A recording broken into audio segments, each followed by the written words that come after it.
Hey there, I'm Brendan Davis, and welcome to the Big Fish in the Middle Kingdom podcast. If you're new to this show, the name comes from the fact that I used to focus on interviewing people in China who had come there to do something big or ambitious, or Chinese people who had gone abroad to do the same thing. And so the name of the show is a play on words. It's two plays on words: big fish in a small pond, and of course China's ironically the biggest pond, as well as being a fish out of water.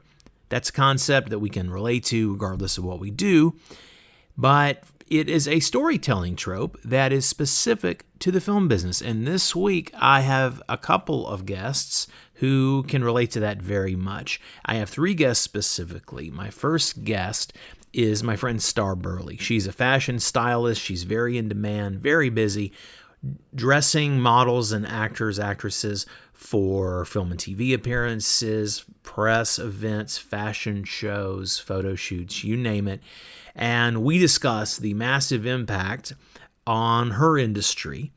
And although you may not be able to relate to entertainment or fashion specifically, if you're a freelancer, if your job involves going to a place that's changing day to day, like you do gig work or you do something like that where every day is kind of its own adventure, you will relate to Star's story. And I was a little heartbroken to hear her tell it, and we had some offline conversation that put a little more detail into this. So I appreciate her being on the show. I think that her story is actually very relatable, more than maybe the initial introduction would lead you to believe. My next guest up is Brian Engelman. Brian is someone I know from LA, and he's moved back home. He is from the South, as I am originally. He's from Louisville, Kentucky, or he lives in Louisville, Kentucky now. And I will say this: Brian has had a variety of jobs, support jobs. He also does his own media business, and he is, plot twist, spoiler alert, he is, I think he would not mind me describing him as more of a right-wing media guy. It's safe to say that our political inclinations don't really sync up, although we do have some overlap in some places. I've kind of got a wide range of friends and opinions. But Brian had a very personal and moving take, having just suffered real financial impact early on with this. And so if you're someone who, whether you're someone like Star, who the next job isn't coming in anytime soon, or someone like Brian, who had jobs and then was told, hey, sorry, we've got to close, we've got to shut down, and you lost like a regular job type of a job, his story is going to be pretty relatable. My last but not least guest is my friend JONO KENYON. JONO is a British actor. I met him here in LA 4 years ago. We have quite an interesting story. We were actually roommates for a brief moment as I was beginning to move out of my place and move to China. Hey, welcome to Los Angeles, and someone with a very loud motorcycle. Enjoy it. Little color. Gonna leave that in. Oh yeah. Oh yeah. As an old friend of mine used to say, when she would hear something like that, she'd kind of look at the person and go, dude, sorry about your penis. Anyway, family show, but it was there. The joke was there. I had to lay it out. So, yes, JONO KENYON has been living in LA 4 years, and he's been back in his adopted home country of New Zealand, and he has quite a story of why he's there and when he is coming back here. And of course, international travel issues being what they are, that's not really up to him. It's not up to any of us at this moment when and where we travel. Although I hear a loud airplane right now, perhaps you hear that in the background, so there is some traveling happening. But what all of these people have in common is that they are all fellow human beings who are dealing with this as best as they can. They have a wide range of experiences. I think that everyone has a lot to offer and consider here. And I will say that I'm happy to end with JONO's perspective. Don't forget to stick around at the end of the show for a little tag. But for now, please enjoy this series of interviews with Star BURLEIGH, Brian Engelman, and JONO KENYON.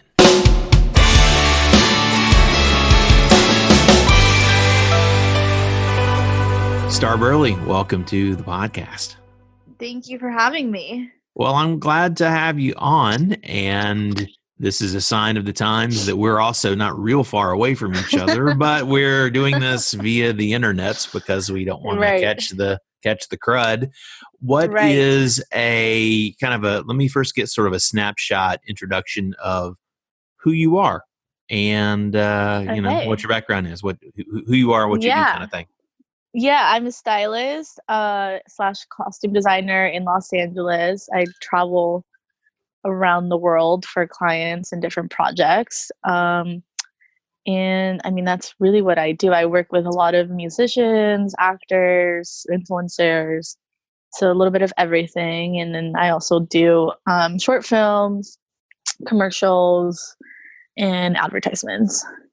Nice. And we actually met at Paris Fashion Week. We did. Basically a year ago, a little over a year ago. Yeah. God, it seems like so long ago. Yeah, that was pretty fun. And you know, you meet people sometimes and you're sort of like that easy conversation, like sort of like we've been friends forever, but we just met each other, and we sort of had that, which was really cool. Yeah. And it was fun. yeah. Pre-corona. Yeah, exactly. Back when people were socializing and going to places, you know. Right. Well, I already sort of know from knowing you a bit and following your socials and, you know, your posts. I sort of know the answer to this question, but what's been your experience with this pandemic situation in your life so far? Yeah, it's been pretty crazy. Everything I think just kind of happened overnight, at least in LA. So I was actually in Milan when the first few cases started coming out, and I think Italy had announced like we're cornering off or locking down all of north of Milan. And I was like, oh my God, that's so crazy. And I was in the middle of Milan Fashion Week, and I remember kind of like telling people, I'm like, this is crazy. Like, this is going to get bad. And everyone was kind of like, no, it's fine. Whatever. And then my last day in Milan, I was flying to Madrid to see a friend. I wake up, my friend had stayed with me, and she's like, oh my God, look at the news. And it's like 1,600 cases confirmed. And I'm like, okay, I need to get the hell out of here. Yeah. So I leave, and I'm literally like leaving to the airport thinking like there might be a chance that I won't get home. Like what, like I was, I was also being kind of dramatic, but I'm like, what if I get quarantined? Like, what if they don't let me get on my flight? I get to the airport, and it turns out that like no one cared. Like literally no questions, like are you feeling sick? Anything, nothing. So I'm like, all right, whatever. I get on my flight. I get to Madrid, and still thinking again, like, what if when I get to Madrid, they're going to like corner me off and they're like, you know what, you need to go into quarantine. So I'm again prepared. I'm like, oh my God, like who knows? And I'm texting my friend. I'm like, I don't know. I'll let you know. Like, and she's like, okay, don't worry. Like, I'm waiting here. Just let me know what happens. I get to the airport. We land. I get my bag, and then like nothing, like no one, not one question. You expected like a gauntlet, like leaving Italy, where have you been? Who have you seen? What have you done? Yeah. You expected like the incoming, like facing the wall of masked and gloved people in Madrid, and nothing. Yeah. Nothing. Yeah. So I'm like, all right. And then my friend, she's like, is everything okay? And I'm like, yeah. So then after that, we leave, we like go about our day. We end up having dinner that night. And I was telling her, I was like, it's so crazy that this whole thing I think is actually going to get scary. She's like, yeah, I think everything's fine. Like it was kind of quiet in Madrid that night, which is weird because Madrid on like a Sunday night is like popping, but we're like, okay, whatever. Anyways, fast forward, I get on my flight to LAX, and when I'm landing, I'm like telling my parents, like, I don't know what it's going to be like. It might be crazy. It might not. Like, don't worry. I'll just take an Uber home. Like, you don't have to pick me up. And I get there, and I'm like, again, prepared for something crazy to happen. And yeah, I go through customs, and I have the passport app. So I my line's like 5 people long. And then the guy, he like questions me. He's like, oh, where were you? And I was like, oh, in Milan. He's like, how is that? And I was like, pretty crazy, seeing as like they just have like a bajillion cases all of a sudden. And he was like, yeah, I know. Crazy, right? And I'm like, yeah. And he's like, okay, well, cool. I'm glad you had fun. Have a good day. Damn. And just... I'm like, when was this? Let's have some context. When was this? This was right before they went on lockdown. So it was like the end, I want to say like March 1st. Before Italy went on lockdown? Before they went on lockdown. So it was like about a week and a half before they went on lockdown. Okay. And then, yeah, I get here and I actually ended up playing a prank on my parents and I was like, yeah, I got quarantined. Oh no, really? Oh, Yeah, it was that's pretty funny. evil. That's It evil. was How pretty long did you evil. how long did you milk it? I did Long it enough for to get some 2 money hours. transferred? No. No, I Send did all it the for money 2 hours. now and toilet paper. Right, yeah. It was for 2 hours, and then but, it's like, at the time, like, something like that was funny, but, like, now it's not funny, like, it's Yeah. really not a joke anymore. Sure, sure. And, yeah, I got home, went to my house, everything was fine. My other friend that lives with me, she was coming from Milan the following day, so I went to pick her up, and she was also kinda like, "I might get quarantined." I was like, "Dude, I highly doubt it." Like, they didn't care. Yeah. So, yeah, I picked her up, and she's like, "Wow, you were right. Like, no, there was nothing." And I was like, "Yep, I told you." Just kind of breezed on through. She also just Just kind of breezed rolled right through, in. yeah. Yeah, so, I don't know, it was crazy how everything has gone, and then, like, a couple weeks into it, then Italy went on lockdown, and everything was kinda like, whatever.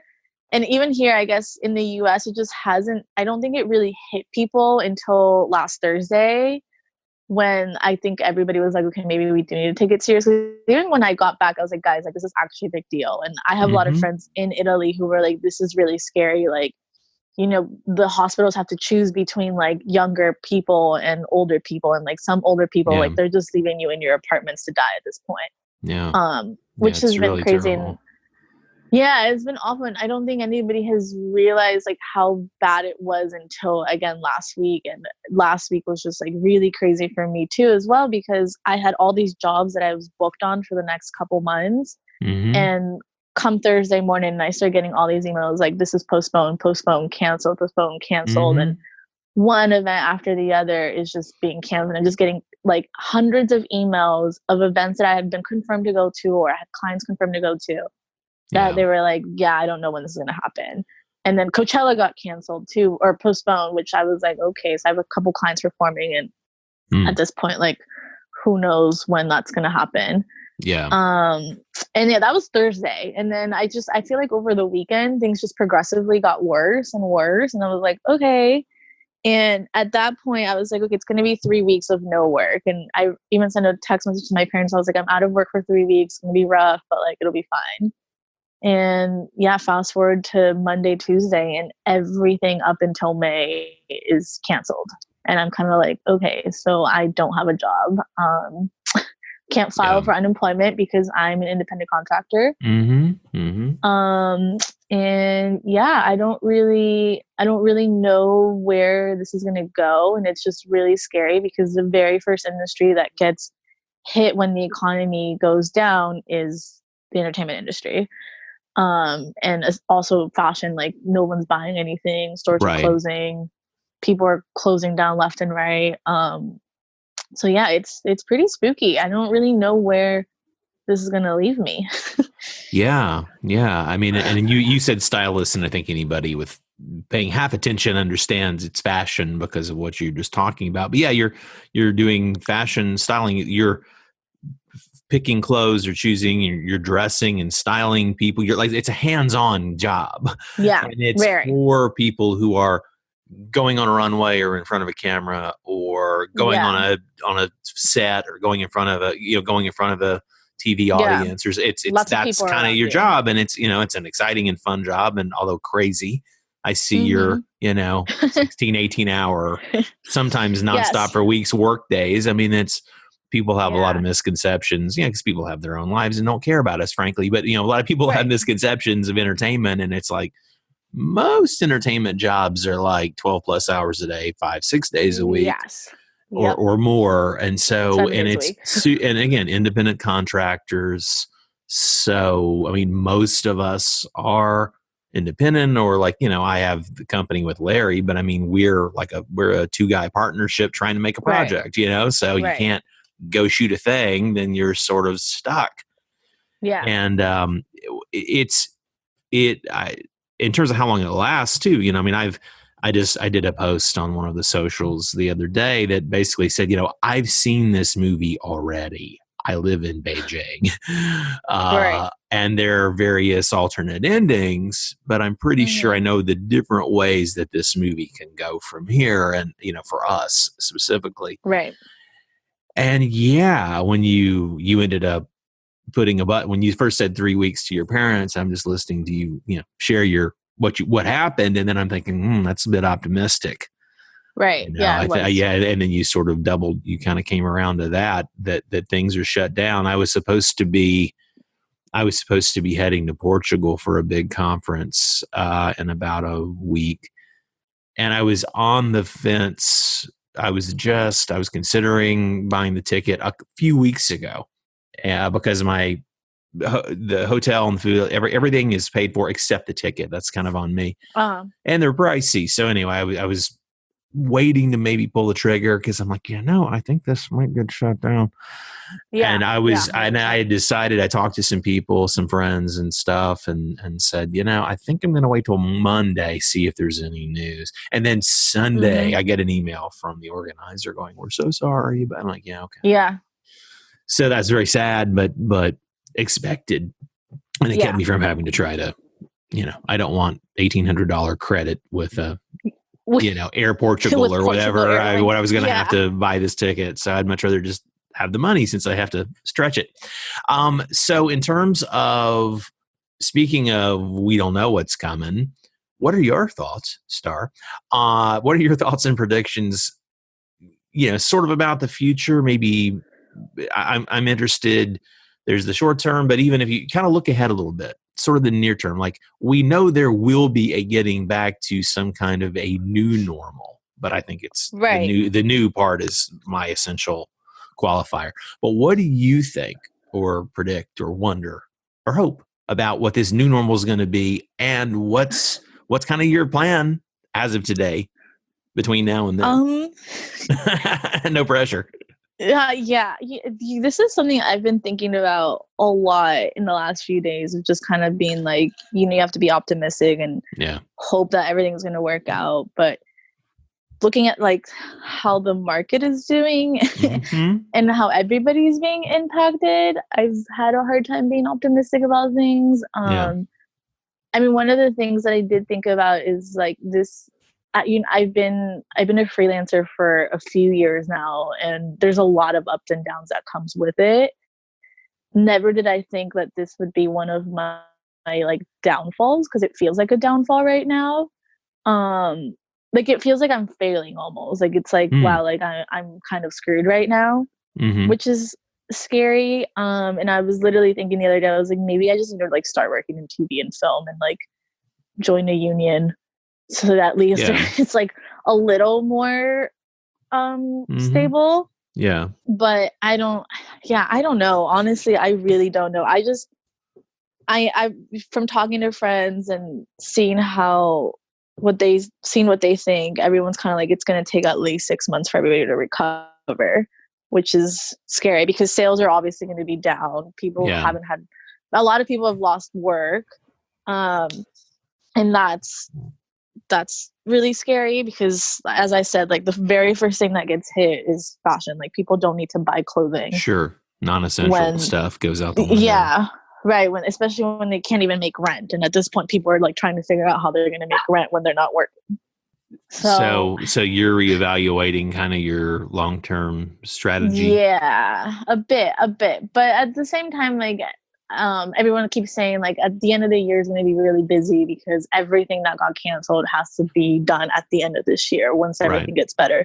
But I think, again, the scary part is about this whole thing is like, how long is this really going to last? Like last Thursday, it was like, oh, it's 3 weeks, maybe a month.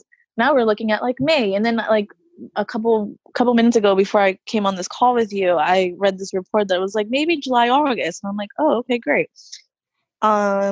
So I wish I had an answer, but I don't really think I do. I just know, as far as me, I think the last few days I've been like kind of depressed and pretty negative about everything. But I'm also trying to be optimistic now and seeing like, okay, now there's all this time that I haven't had in years to do things that I haven't been able to do that I can finally do.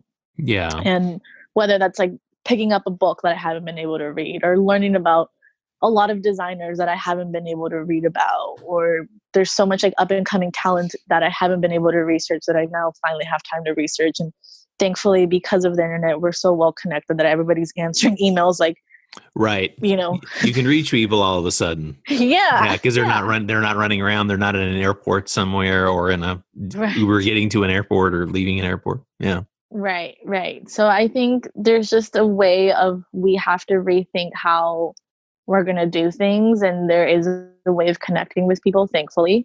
So we just have to, I guess, be optimistic and I don't know, just be creative and innovative on like how we can move forward as an industry and as a whole. Really, just like I think our whole humanity itself needs to figure out how we're gonna be able to move forward. Well, I definitely agree with you. I think that's very nicely said. Actually, that's Yeah, yeah, yeah. That seems. I'll say this. That seems to be what's on everybody's mind so far. You know, just I mean, yeah, besides the survey of social media and people you talk to directly, but just me doing these little interviews. I mean, this is actually the fifth or sixth of these that I've done in the last few days. You know, planning to compile 3 of these a week as an episode. that's awesome. And so far, I mean, I've talked to people in like multiple countries, multiple cities here in the U.S., really different That's so cool. perspectives. So this is a pretty common. I think this is a pretty common set of Common theme. feelings and Yeah, thoughts that you're sharing. People have their own spin yeah. on it, and the details are different, but the gist of it is The basically the idea. same. Yeah. Yeah, it's a scary time. It's really, really scary. I was talking to my dad and I was like, this is just so scary. And he's like, don't worry, like you're gonna get through it. Like it's not that crazy. And then he was like, you know, after 9/11, things were so bad as well. Like nobody was traveling, nobody was leaving their houses. And, you know, Yeah. with time people forget and people move forward and life goes Yeah. on. Yeah. I And he was remember telling me that. about yeah, you know, I was like, I was in first grade when all that happened, so I Oh, don't wow. really remember much of it. I feel old. Um, no, no, I was no. sitting in my second house I'd owned near the Atlanta airport, but I noticed how weirdly quiet it was, and it was because Right, everything was shut down. Then I turned on the TV and watched the second right. plane hit the tower. So That's yeah. pretty freaky. I remember that day like it was yesterday. Weirdly enough, Mm, even though I was like so young, but I don't remember what happened after that. I just remember yeah, everybody being really sad and yeah. like I remember not going to school for a while, and my grandmother, God bless her soul, she was here in the US and she's from Mexico and she was like too scared to go back home, so she was at my house and she like wouldn't let me out of the house. Like I was not allowed to go out and I like could barely Mm, look out the window. Like I would literally like peek out an eye and be like, "Oh, there's kids playing out there. Like why can't I play with them?" Um but yeah, you know, he was saying he's like people move forward, people kept going and look at us now like no one really seems to care about that moment in history anymore. So I guess it's just a matter of time for us to figure it out and move forward. It's just I think again it's just the scary part is like how long is this going to last? hmm Yeah, Like that's the big unknown. every second that I like open the news or I read a tweet, it's like one new thing is happening or like I'm getting like all these crazy reports from like friends that live all over the world. They're like, oh my God, this happened. Oh my God, this happened. Like some of my friends in the UK just got deported back to Australia Oh, because wow. Australia's closing their borders and they all need to Hmm. go home now. Um, There was just the equivalent of that announcement right before we got on this call. That's been. I'm trying to pull it up on my phone. It's not cooperating, but essentially that U.S. International travel to and from the U.S. is about to get shut down, and so it's saying Americans who are abroad basically get your butt home or get ready to right, shelter in place wherever you are. right, right, which So is crazy yeah, too. yeah, and I've got a few American expat friends in Beijing who are going to be part of this show. I don't know if there'll be Wow. one on today's show with you or not, because the editing will. I'll We'll listen to see. everybody and try to balance Right. perspectives, but I've Yeah. got a couple of those in the can, and I'll be continuing to check in with you know my girlfriend's Chinese and is in Beijing, and then I've got a bunch of expat friends who live in China and live other places. I talked Hmm. to an Italian friend of mine the other day who lives in the States, and his parents are in the States, but tons of friends and family back in Italy, and so Hmm. Well, Star, thank you for chatting with me about this. Yeah. And when the dust settles, we'll work together. I'm going to rope you into my Yes. project, assuming that we Yes. have it tomorrow, assuming that the I sun think will we come do. out at some future tomorrow. But I'll Yeah. stay in touch with you anyway. But I may check back with you here on this Yeah. venue Happy to. I don't have once we. anything else to do. Awesome. I Thanks a can lot. pretend to be other people if you want, and you Oh, can cool. just interview me. Little improv, little role play. Yeah, I'll I just be like to. someone Here's else. my friend Tar Surly, and you put on like a male voice. Hi, Brendan. Hi. I think we might need to rethink that plan. Okay. Oh, I'm just kidding. Awesome. Well, thank you so No, but much. thank you for having me. I think it's pretty cool that you're also trying to get everybody's story because now is the time to speak. My next guest is Brian Engelman, and you are coming to me from, as I remember, the beautiful Louisville, Kentucky, I believe. How are you doing, Brian? That is correct, sir. I am in the land of canceled Kentucky Derby. I am in the Yes. land of canceled concerts. I am in the land of closed bars and closed restaurants and rumors of martial law and National Guard getting ready to choke down the streets and the traffic. We're hearing rumors of shortages in warehouses and people being unprepared. There's no sort of unemployment that can jump in. Otherwise, fine. Doing swell here. Yes, sir. Fantastic. Well, we will get right into this. And as I've talked to you, because we've known each other a while and we talked, sort of off mic here, I'm going to have a diversity of people and diversity of opinions. And, I've got plenty of friends with whom I don't always line up on opinions. And I know politically, at least, we're coming from sort of opposite ends of the spectrum. But again, I want to talk to all kinds of people. That's what's necessary if we are Americans, frankly, is to be able to talk to a wide range of people. So I want to get your take on maybe a little bit about your thoughts as an outsider about the response that China had to this situation. But then mostly, let's talk about your experience where you are. That's the thing that I think is kind of unique. Well, yeah, I guess each of us has a unique story right now. But I like what you said. You said if we are Americans, then we should have interesting conversations with people. And the preconceived, even in the beginning intro, kind of like, well, we come from opposite sides of the spectrum. Well, yeah, it's probably on this particular thing, and I'll bet you there's 999 other issues that we can also take nuanced approaches with. Sure. And I've been the host of a program called Agree to Disagree now for, I don't know, 9 years or something on the New American Media.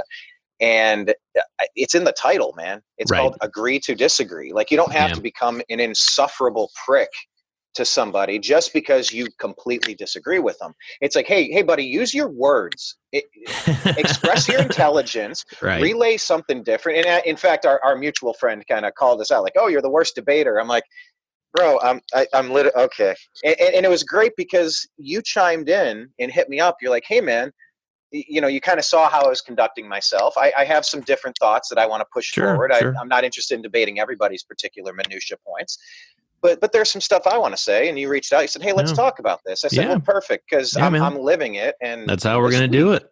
That's how we're going to do it. It was an experience I had this week. I lost my first job on Monday, and then I lost my second job on Tuesday. So within the matter of, thank you. Yeah, this is strange. This was an economic Hiroshima. This was an economic 9/11. We took a direct hit. And I don't know what the plan is to get out of this. And on some levels, you look at comparative numbers of the amount of people killed by the flu, and the amount of people successfully recovering from this coronavirus, Wuhan flu, COVID-19, just like in Stephen King's The Stand, there's multiple names for Captain Trips, right. the virus or the bug that gets out, I've been thinking it's time for a reread of that, frankly, for a lot of reasons. I'll tell you what, I pulled out my, I pulled out my old VHS cassette of Stephen King's The Stand, the mini movie with Rob Lowe and Molly Ringwald. Oh yeah, and, I'm right at the final scene as they're assembling in Vegas. I'm right up to the final 20 minutes of it, and ready to finish that up. But honestly, I'm just trying to compare the decision to self-destruct which is what we've done as a globe. We've decided to self-destruct because, as my understanding is, if we allow this to multiply out of control, there's going to be a massive influx of people and a massive strain on our healthcare systems. And many people are going to needlessly die, and it's going to be incredibly brutal. Right. So in order to avoid the pain, let's completely cripple our economy, send us steamrolling ourselves into a Great Depression, and make everybody lose their jobs, because that's better than some old people with compromised immune systems suffering flu-like symptoms, circumstances, and passing away. Now, and I'm of two paths here, if I can, Brendan. Either this could be an overreaction, or maybe we're not getting the correct info on just how lethal, deadly, how easy it is for this to transmit and jump from host to host, knowing that we're 13, 14 days to carry this thing. Yeah. And we don't even know it. Yeah, and that this, it could, the wolf is already inside of our perimeter. It already jumped the fence. It's already in the house, basically. It's already all over the globe. There's no outrunning this. So to critique our president, who did more faster on this issue, you compare to the previous response to other administrations. Now, on some levels, you just say, look, I'm comparing this year's Super Bowl winner to last year's Super Bowl winner. I don't know. It's this team and that team. There's nothing to it. This doesn't need to be political or complicated. But on the other hand, these are not the exact same circumstances. But I do know a lot more people died during the swine flu, and I barely remember that coming. I know the name, the H1N1. Yes, I remember it, but it wasn't a big deal like this. And we've seen the media expose themselves. As I like to say, they've taken their Scooby-Doo masks off, and they're complete partisan hacks on much larger numbers than I ever suspected. I always knew there was a bias in there, but they kind of hid under the neutrality angle. But I think they've taken their Scooby-Doo masks off. So I think the people that are questioning the hysteria around this, I think they're right to press pause and say, hold on. We're cutting off our nose to spite our face here, or we're cutting off our nose to save our face, but maybe we're not going to lose our face, but we're definitely destroying our economy. I know that analogy kind of went three different directions. A little bit of a mixed metaphor, but I think people can grade on the curve there a little bit. I see what you're saying. Well, they say about Donald Trump. He's a mad genius. He's playing 4-dimensional chess. That was like a 4-dimensional synonym there, or simile there. Well, in fairness, not everyone says that, but I know the line. I know the context and I know the line. I mean, point. Go ahead. Yeah, you're the guest. So, I want to hear your point, because you escaped right as this was happening. Yeah, basically. I want to hear if you could recap that in 60 seconds, the quickest version. Sure. I helped you move out of your apartment. You did. Hollywood, up in Los Angeles. You helped me move when I packed to go to China. Yeah. You barely escaped China. Remind me one more time exactly what this was. Well, basically, I was hunkered down. I have a home office, and so I day-to-day often don't, like, people come to me if we have interviews or meetings, or it's remotely. It's often remotely just because of the inconvenience of travel.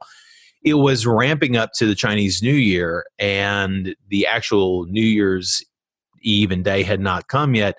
But as this news was really starting to break and the idea of spread outside of Wuhan was becoming clear, I started to get a little more concerned. I wasn't at the time as concerned about myself, because I've been on a keto diet, which I've been documenting on social. It's been very successful. I'm very happy to say. So I've been cooking for myself constantly. So I had a freezer and fridge full of food. I honestly have a month's worth of food, and some stuff I had to toss before I left so it wouldn't get, but I've got a freezer full of stuff. And so I wasn't so much worried about my own exposure, because I could mitigate that. And my girlfriend doesn't live with me anyway, but she had left early. She was already out of town at her parents' up in Inner Mongolia. And so she was gone and safe, and I was kind of just hanging by myself. And I wasn't really worried about writing it out on my own or getting sick, because I had plenty of food, and the delivery systems there are so robust. I figured even if I have to reload, that's fine. But what got me concerned was being stuck.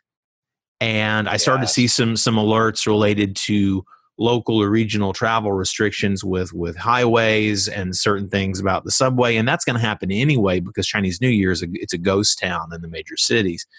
So I'm in a big group chat, and there are quite a few SARS veterans in there, this American expats in Beijing group I'm in.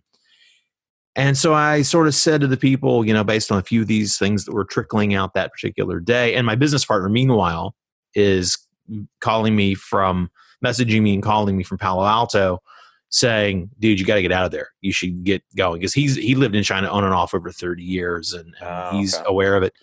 So I said, well, tickets are, you got a spare 3,000 laying around, because tickets are kind of expensive, because I looked. And so I got in my group, and I saw people, I would say the majority of people in this group were like, nothing to see here. Not a big deal. We're safe. But then there are a few people saying, take this seriously. And there are a few doctors in my group, and a nurse practitioner, and a few other people with medical knowledge going, no, take this seriously. This is legit. And then I asked to a few of the SARS veterans, I said, how long, and this is maybe apples to oranges, but it's the closest comparison to kind of your analogy earlier, how long before they shut down air traffic? And the guy who's the most, veteran of these people said, it's about 3 weeks. And so I got back on kayak and I found, bottom line is that my business partners fortunately they have a family thing with United, and they were able to use miles and got me this ticket that would have just basically wiped me out on no notice. So I made the decision, and before I went to bed late that night, I sent him a thing and said, it's probably unlikely we'll get the flight for tomorrow, because there's only literally 3 seats left as I send you this information to look at it, but maybe the next day. And so I went to bed, woke up, and I woke up to a bunch of messages going, can you be at the airport for a 5 o'clock flight? And I'm reading this at 10 a.m. in the morning on a Sunday. I'm like, yeah, I did the math. Okay, when do I have to leave? I got to be there this time. And if I go now. And so I grabbed 2 suitcases, as much stuff as possible, unplugging everything that I could unplug, turned the fridge down to the appropriate level to sit, and watered my plant to the brim, and said, goodbye, buddy. Hope you make it. Don't know how long I'll be gone. And left. And from the moment I left my apartment which is in a high rise kind of building with gates and this and that, from the moment I left, I was masked, gloved, had extra masks and sanitizer and stuff with me to get to a car, the equivalent of an Uber or whatever, to the airport. Only had to pull the mask down, for ID purposes or whatever, for them to check me out. But otherwise, and I changed masks a couple of times during the trip. And so from the moment I left my apartment to the moment I got into my business partner's car at SFO, at San Francisco Airport, I was, being careful. Didn't eat. I had my own water bottle, and I would, open it and put it on my mask, take a sip, pull the mask down, then swallow, then inhale. I did that for 13 hours, God, that had to just be terrifying. Just feeling like you have these invisible attackers all over. Well, it's pretty crazy, and we're learning about this, and you heard it. My industry, man, it's any gathering of more than 10 people. Yeah, everything I was doing, and now that's all shut down. And then so you're sitting there trying to get out, safe sips of water underneath your mask, and it starts off on the micro, it goes to the macro, and so you got through all that, you got off on the other side in SFO. And how long ago was this? You've had a chance to do your full 14-day quarantine? Yes, 6 weeks, and I was at my business partner's house for that night and a day and a night. And then the next day I flew to my mom's I flew to Atlanta, and the shuttle bus with literally only me on it, to Birmingham. My mom and her husband are in Birmingham. And then I was there for 2.5 weeks, and then effectively quarantined there as well. And, and I'm all good and obsessively careful about this anyway. Decades ago, I was married when I was young, and my ex-wife, we were together when she went through nursing school. So I learned all about universal precautions and how I've been washing my hands like a surgeon for 30 years. I know how to do all that stuff. Turn it off with the tissue, open the door with the tissue, throw it, I hold it with my foot. I've been doing that stuff for 30 odd years. So that part of it is easy to adjust to. But I mean, I've got a beard. People with beard tend to touch our face. You got a beard. I have seasonal allergies, eye allergies. It's like, you got to be careful. You just rubbed your nose. It's like, if you're home and you're clean, that's fine. But if you're running around doing your daily life, it's tricky. So what are your thoughts about kind of where this is going? Let's get into that a little bit. Let me tell you where I think this is going by telling you what just happened. I'd mentioned losing 2 jobs in 2 days. So now here I sit in this unique position, a situation I did not intend on discussing with everybody, but I think this is part of my story. Just like when I had opinions on Obamacare, I was told, if you like your plan, you can keep your plan. And I lost my plan. So my personal story, my personal situation became part of the reason why I feel the way I do about the situation in general. And I think that's similar to all of us. If we've experienced racism, we might have a particularly different opinion of how prevalent that is if we were personally, if that happened to us directly. And you are going to have a different position on this. Having escaped China with your surgical mask as the only person on the transport shuttle, flying out as if, you look in the rearview mirror and you watch the nation crumbling behind you, and you're like on the last train out of town. It's incredible. It was a full plane. It was a sold out flight, but I was the only person on the bus from Atlanta to Birmingham, to be clear. Yeah. No, the flight was absolutely full, and it was 3 days before they shut them down. Completely jam-packed, a rocket. Pretty popular. So, my understanding of where this is going, there's just incredible uncertainty. The stock market's down, roughly it was around 30,000. Roughly I saw it drop today around 18,000. So we're getting close to 50% off our highs. I don't expect that to be too much further down the road. At some point, we're either going to get through this or we're all going to die because it's way more serious than we're being told. And that's the real conclusion I'm reaching. But to get there, I'm walking it backward. I'm walking back to the second job that I lost. The second one was sales. Okay. So it's with a company that provides staffing, entertainment staffing, hospitality staffing, servers, bartenders, chefs, all sorts of things, and different divisions that handle cleanings and casinos and all sorts of stuff. So let's just revisit what has shut down and the industries of people that lost their jobs. I think we all knew this was serious when the NBA shut down. And every other sports league shut down the next day. And we went, oh, crap, this has literally never happened. I'm also the host of a show called The Unhappy Hour. It's a sports show. I'm a Cleveland Indians, Cavs, Browns, and Buckeye fan. So it's unhappy most of the time. And I'm a bartender by trade, so it seemed like a great title for it. But the sporting world was probably the first one to get the wake-up call, that the wet fish, the frying pan to the face moment. You go, oh, my God. Okay, something is really happening. So either we're not getting the full story and this is way more deadly. This could be airborne AIDS, because we hear rumors too, or it's just really highly transmissible. And if we catch it now, we can keep it from spiraling out of control. I see both sides. So when sports shut down, everybody took a pause. But that's a lot of what I was doing. Big events, Las Vegas Raiders and the Dallas Cowboys Stadium. And you're talking every convention center. You're talking every casino. You're talking every hotel. You're talking every conference. You're talking Disneyland. You're talking all the private parties, the weddings, the events. Any gathering of people more than 10 has been erased. And what that's done to people like me, those jobs don't exist anymore because there's literally no people allowed to go to any events. And I'm still trying to parse out and understand, when I say allowed, is this martial law? Is this suggested? Or are there drones following citizens like I saw coming out of China? Are we going to have drones following people on the street saying, you need to get back in your house? We're watching you, Mrs. Smith, or you get the point I'm making here. Is this mandatory? Is this forced?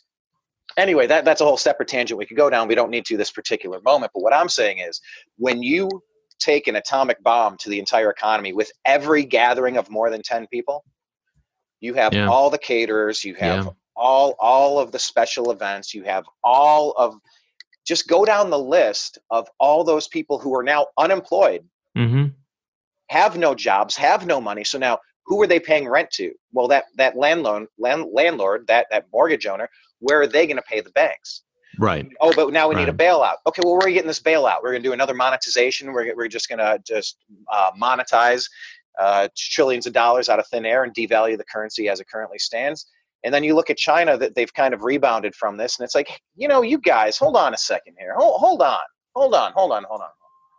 We're trying to clean up your mess, and you're already starting to get your act back together. What sort of goodwill efforts are we seeing on the daily from the Chinese economy, from the Chinese people, from the Chinese government, the people that released this? And then there's the question, where did it actually come from? And if I could ask you, because I've heard many different theories, Brendan, what is your thought on what your understanding of where this came from is? Because I've heard so many stories, and I think there's kind of partial truths in a lot of them. Sure. Well, let me pick up on something you sort of said about released it, and I'm not to quibble on the semantics, but and I think we sort of chatted about this offline. I've had a version of this conversation with probably a dozen people, so pardon me if I'm transposing you and another friend named Brian or something like that. But no worries. But the long and short of it is that, in terms of what's publicly knowable, we don't know. But people who've, we've all become our amateur, we all have our Google medical degree or our Google, investigator's license now. And in terms of between my China side friends and everything I can access here and my own thoughts about it and talking to people who know more than I do, a handful of things we know. We know that there is one of the second highest level rDNA facilities. It's in Wuhan. The thing about Wuhan, there's a lot of talk about this wet market, et cetera. And I think people hear that and all they think is, this must be some little hillbilly backwater. No, they have some of the top medical facilities in China there. They have some of the top training. So this is actually a med tech hub. Okay, there are a lot of very sophisticated people and facilities within that city. They also, like all places there, and like any place, has sort of its area where, you can get this, you can get that. You have kind of your funky so if place. I can jump in, is this?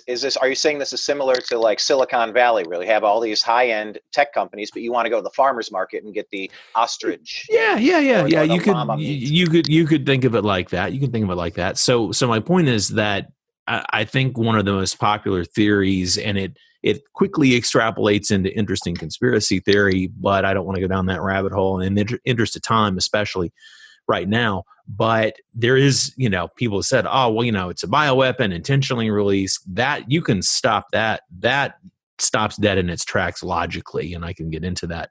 But I think what is a possibly more plausible idea is that someone working in this lab just somehow didn't get all the bug off them when they were working, or didn't realize, of course, and went to that market.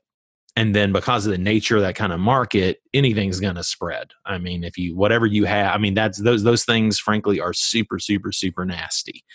So I don't think it came from a bat.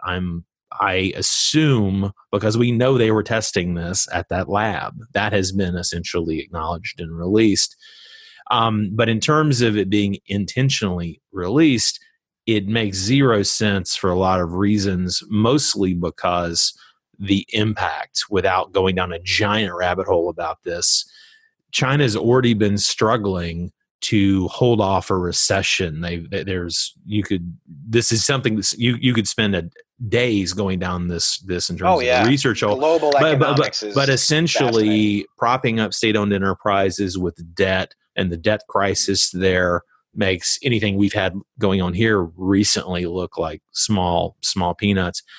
And essentially, it's just decimated their economy. It's all these people, they have a real reverence for elders, and the idea of something that especially affects older people. Sometimes people are callous and it's the at risk and the old. Well, yeah, those are our grandparents or somebody's grandparents, But the idea that this would have been intentional, it fails the laugh test if you understand the effect it's going to have on them, et cetera. And of course, all the other issues of response and trying to keep quiet. There's all kinds of great pieces about that. Yeah, and I think that's where I have a problem, and that's where I think a lot of people have a problem, is the response to try to save face instead of save the people. Yeah, there's a lot to unpack there, and I'll try to do so as succinctly as I can. Yeah, of course, it's somebody's grandparents. My point that I was making is when you compare the numbers that are critically affected and the numbers that are passing away compared to the flu, compared to H1N1, if it's not massively more extreme, severe, lethal, why completely send the global economy into a depression? Or it's probably more serious and more lethal and transmittable than we're being told. Now, the criticisms of China, when you control the media, when you are the media, you literally have nobody holding your feet to the fire. You have no annoying gnat that you have to keep swatting away, and it kind of keeps you honest a little bit.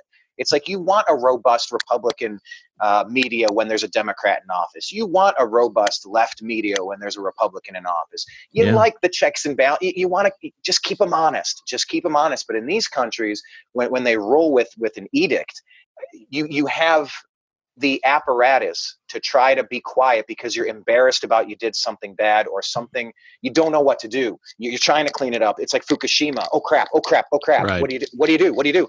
I don't know, but can you at least tell us so we can all get started on helping? Is it possible? Is it likely that this was a mistake, an accident? I mean, there's a massive bioweapons lab there. And just when I heard it was bat soup, I just, come on. I don't know. Come on. I don't know what to do with that, but I think where we find ourselves now, Brendan, is that all of our economy has shut down. People are sheltering in place essentially and freaking out.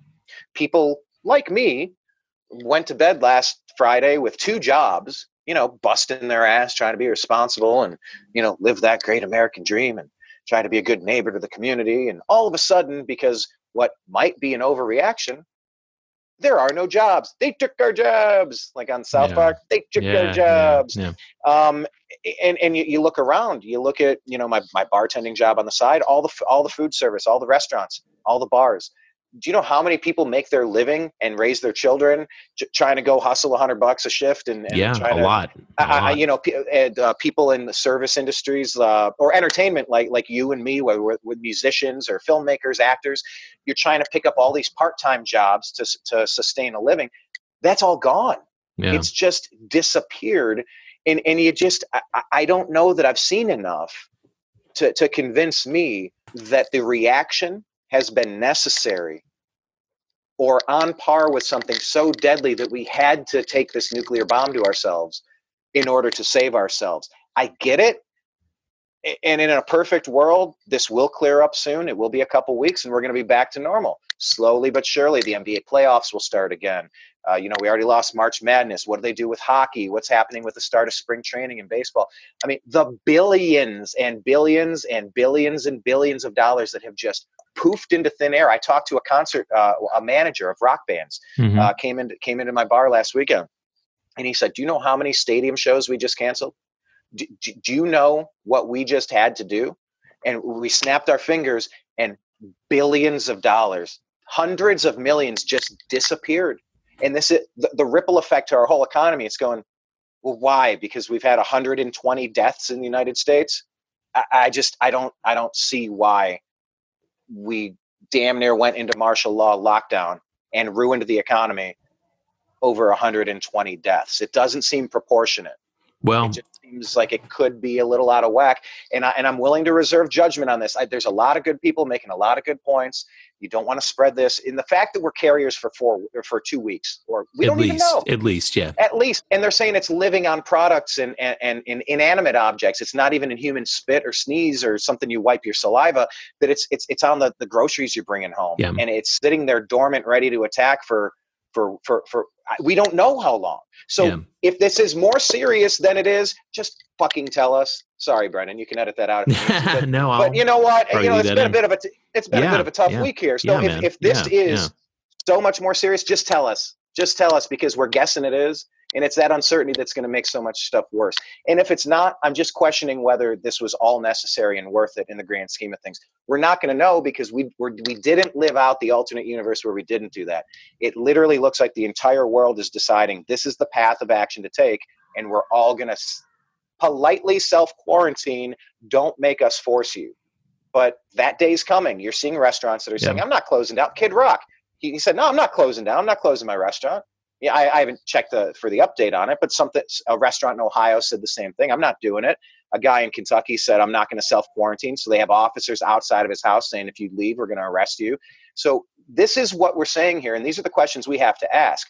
Who is in charge? By what authority are they allowed to shut down jobs, shut down industry, shut down travel? And if we disobey, kidnap us and throw us into a metal and concrete cage, because that's where we're at here. We're at the stage when someone stands up, when a Rosa Parks, I'm not conflating the two issues, don't get me started on that. I'm just saying, when some person stands up and goes, I don't think this is right, what lengths are we willing to go as a society to prove that we're not going to tolerate a difference of opinion here? We're on a slippery slope here, Brendan, and it's an area where I think caution will be needed. Well, Brian, I appreciate all your thoughts, and I have a feeling that this special series is going to be an ongoing one. So in the interest of time, I need to let you go now, but I will check back with you as we march on through this, as long as we still have, power and internet. Hey, can I ask you final question out the door, because I've started a TNAM preparedness group. It's a private group on Facebook. Okay. And we're starting to ask these questions. What if the power went out? What if communications went out? What if your water didn't turn on? Are you taking any precautions to get yourself prepared that you think more people should be taking more seriously? Do you have plans in place, or are you not worried about it getting that far? I have, I've got about 2 weeks of food and water, and you can drink the tap water here, although it's not my default, but I mean, it's fine to drink it. I did it for years with the Brita pitcher, and I'm fine. But no, I mean, I don't have any. I mean, this is kind of last stop before the unknown for me. I'm staying. I'm at my friend's. I'm subletting my friend's apartment in LA while he's back home in New Zealand. When he was there anyway, but then now this has extended his stay sort of indefinitely. And I was coming back for work anyway. That was why the urgency. I was worried about getting stuck when I wanted to travel in about 3 weeks anyway. So that's why I had to get out early from China.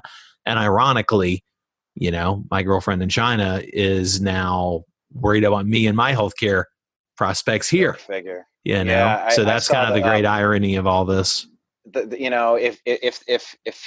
If you can't look at this universe, at this experience we're going through, and think someone with a sense of humor was the person who designed this video game, there is a certain sense of humor that pops up in moments like this. But I'll tell you this, and I'll leave you with this. At the New American Media, we're probably most active right now on Facebook. Find us there. We're also on YouTube. We have like 8-9 years of content. I don't know, maybe 700-800 videos. Check us out, the New American Media. But one of our main focuses will obviously be continuing to stay on top of the Wuhan flu, the coronavirus, COVID-19, whatever you call it. We're going to cover that, but we're also going to try to think about the preparedness angle. We're definitely going to put a focus on, all right, are you feeling helpless? Are you feeling scared? Are you worried about your health and safety? People are out of work. People don't have enough supplies. The shelves are empty. The elderly next to them, they can't fight at Costco to get some of the supplies. Things are getting weird. And whether this disease is a killer or not, our economy just got taken out. It got double tapped. And I don't know how quick we bounce back from it, but I will be covering preparedness if anybody's interested. We're just trying to think of logistical solutions to, okay, we didn't see this coming quite the way we thought. Now that we were blindsided, what's the next thing that could be coming up, and how can we be most prepared to be of service to ourselves, our family, and our community? So if any of your listeners are interested in that, come on over to the New American Media on Facebook and the Agree to Disagree group. We have a lot of subgroups. Jump into the community. You'll find it quick. Leave a few comments, join the groups. And cool. And maybe I'll have you out on my show, Brendan. I think your story is fascinating, and we can do maybe even a more long form of this. Sure. Sounds good. Well, Ryan, thanks a lot, man. Good luck with this as we head into the abyss. To be continued. Take care. Well, I'm happy to be talking to my long distance friend at the moment, JONO KENYON. How are you doing, man? Very well. Yes, you're one of the few I willingly engage in a long distance relationship with, Brenton. Really happy to hear. Well, I appreciate that, sir. And we are connected in a most unusual way right now. I can say this much, and then I want to get your side of this in the background. But it's kind of funny because you're in New Zealand. You're in Auckland, right? Mm-hmm. Yep. And where am I right now? You know where I am. Where am I? Well, you're in my room, I believe. I am in your room. So I needed to come to LA for a couple months, and I sort of put out the flyer. You know, I was coming here for work, and I kind of put out the word on my socials and asked a few people, and it occurred to me to ask you, and you're like, you know what? I'm in New Zealand for a few months, and the timing worked out great. So I'm enjoying your home and your roommate and your dog, and the view of the non-social distancing people at Runyon Canyon every day. People will always have time for selfies, won't they, in the middle of a pandemic? Yeah. You know, you're in LA when people are like live vlogging the end times. You know, I've seen a lot of that happening. But this is taking some twists and turns. So the short term, me here, you there, you come back, you know, things are sort of up in the air. What is your experience so far? I know that being in New Zealand, as of the day we record this, it's still been a pretty positive picture, but how's it down there for you in New Zealand? Yeah, I mean, I came back because I was just waiting to have my green card stamped into my passport. So I was, a matter of weeks away from getting that done after the 4 years of application and waiting. Of course, that has now been cancelled because all the consulates, all the U.S. embassies around the globe have been shut down. So I'm back to waiting. So I'm going to probably be here a little longer than I anticipated. But that I suppose that was the main drawback for me personally, that all this has had. But in terms of overall sort of hysteria, New Zealand's pretty good at keeping its calm, I think. I mean, we're probably a couple of weeks behind the peaks that other bigger cities around the world have experienced. So I don't know enough to say whether we'll peak to a point where we're put on a sort of a mandatory lockdown. But as it stands now, people, there's general advice to sort of social distancing and whatnot. But, I'm just looking out my window now. I can see people going on bike rides, walking around. After this, I'm about to go to the gym, which is inside the mall, which will still have people in there, But our shelves at our supermarkets have started to empty out, and we do have those hoarders that everyone's despising at the moment. Right. People sending photos of people with stacks and stacks of toilet paper and, having no regard for anyone else but themselves. So that happens in little old New Zealand too. Yeah, well, it's definitely been in effect here, actually. Talk about good radio. I'll tell you a short story. JONO was nice enough to, there were some supplies here at the home, and so it was very, very well equipped for me moving in, including some of those essential supplies like that. And, sort of getting toward the end of that, and I've been looking, and still there's like nothing to be found, at least for delivery, and I don't have a car here, blah, blah. But so your roommate has been like, he's had it on his list, and he'd said, I've got a little, if you run out, I can spare a little. But basically, he finally found some today when he was shopping. He went out on his bike, and so he brought me back a 4-pack of toilet paper. And I've got to tell you, as a grown-ass man, I've never been so touched to see a 4-pack of toilet paper. It's like a new experience that I had today. So yeah. Right. It's like the Christmas presents your sister got you for as a joke, or your friends got you as a joke, is now pure gold. Oh my gosh. I've been paying a storage unit about $160 a month here in LA for 4 years to store maybe $300 worth of stuff, but it has some deep meaning to me. So, oh gosh. Well, so let's get a little bit into, talking about the future and sort of your plan. And I didn't say this here. I will have done an intro by the time I edit this and put it together. But of course, you are a thespian. You are an actor, professional actor. And of course, I'm a professional filmmaker myself. And right now, we can't do too much. I mean, I'm planning and trying to finance a thing. And, we're going to have a rewrite done on a thing. And that's what can happen because I don't have to physically go anywhere. But yes. What are you thinking about? What are your thoughts about kind of the future? I think it's about accepting what is, being patient, and just riding it out, because I think getting wound up and frustrated that nothing's happening and it's all stopping is just going to make us more mad than we possibly already are being in this business. And, my agent said to me in America, there's no point coming back right now, which I can't now because of my visa, because Hollywood's all shut down, nothing's happening. A few pilots I went up for and got a couple of bites on have been postponed, so maybe that would work out good for me if they come back around when I get my visa later down the line, but I think that's wishful thinking.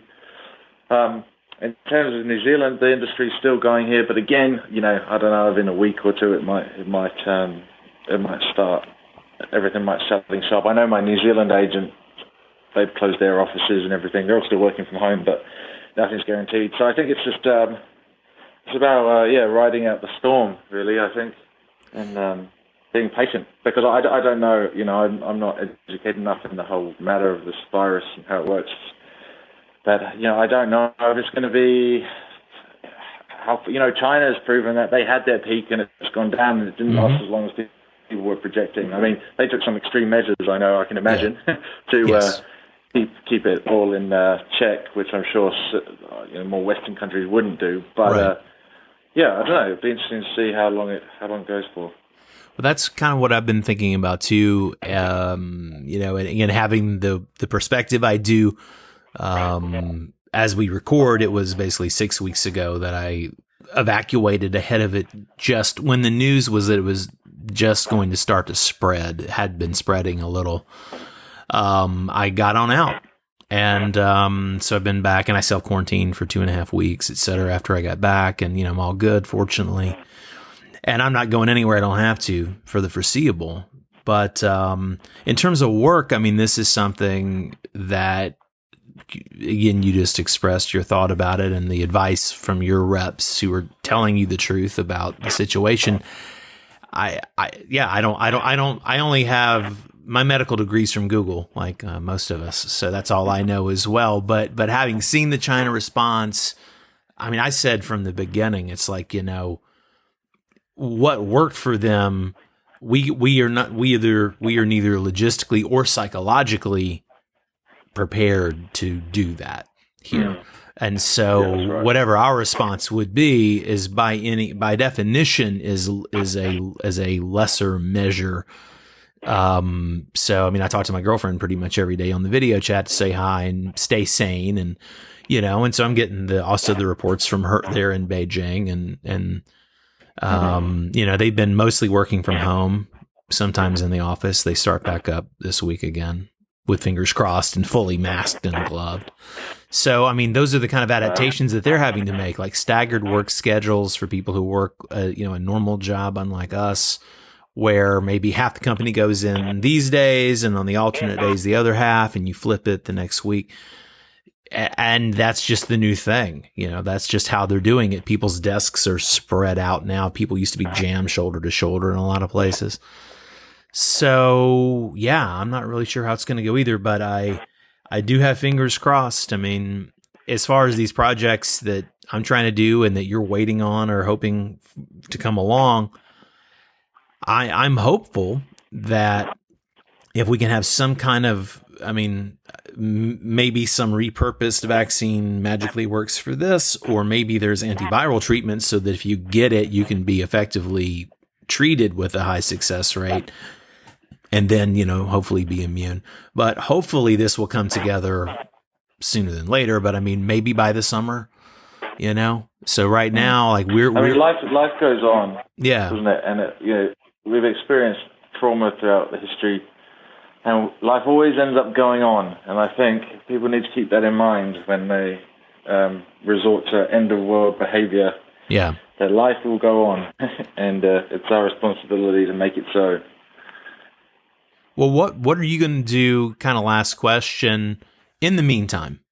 And part of why I wanted to talk to you here is because I know how thoughtful and philosophical you are, and frankly, I think I think you've had an awesome attitude about kind of anything we really talked about, especially sort of weightier things. I mean, what are you doing? What are you doing to stay sane, keep your various mind and body, healthy, happy? Last time I was here, there's this app called Psychica where you can go and they post up day jobs of just random stuff, all different categories. So last time I was here, I went to the docks and I just shifted 6,000 boxes out of a docking container onto crates in one day. Just put some headphones in, listen to podcasts, and did that. And it's humbling. It's you make a bit of money. You're not sitting around the house feeling sorry for yourself. Yeah. And and you meet some characters. Well, what are you going to do if you can't go out and work on the docks? What if you do have a stay-at-home period for a minute? What do you think you'll sort of do with your time? Well, I've got a 17-year-old game called Warcraft 3 that's just had a remaster, so the scenes have a boom back, and I've got a bunch of mates from all over the world that I play that with. One of which is a doctor from China. Oh. Who shares some pretty wild stories of the hospitals over there. Oh yeah.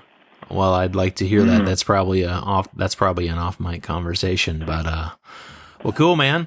Well, look. Yeah. Good luck with your Minecraft game. Thanks for the report from Auckland, and be safe, man. Yeah, right. My pleasure, man.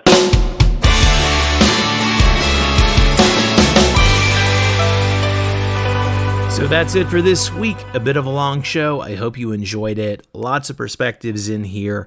Please don't forget to share or subscribe to the show as you like. Let people know if you enjoyed this.